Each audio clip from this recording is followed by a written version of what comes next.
चलिए कुछ खाने पीने की बात करते हैं। मौसम बदला तो सिंध में मीठी सौगातों की तैयारियां शुरू हो गई। कंदकोट और गिरदो नवाह में बनने वाली लाई सूबे भर में मशहूर है। बलूचिस्तान से भी लोग लाई लेने कंदकोट आते हैं। मजीद देखते हैं कंदकोट से जावेद मलिक की रिपोर्ट में।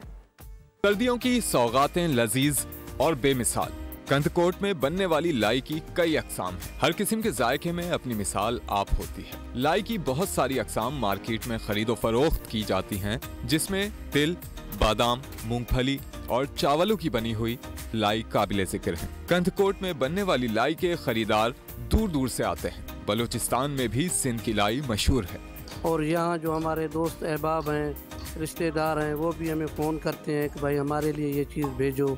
ये लाई यहाँ कंदकोट जो है ना। दुकानदारों का कहना है कि इस सौगात को बच्चे बड़े सब पसंद करते हैं। मौसम सरमा में लाई की फरोख्त बढ़ जाती है।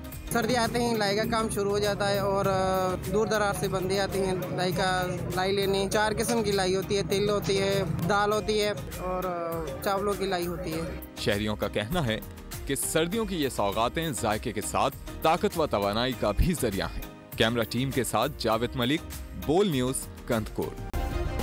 सब्सक्राइब करें और बेल दबाएं ताकि कोई खबर रह न जाए।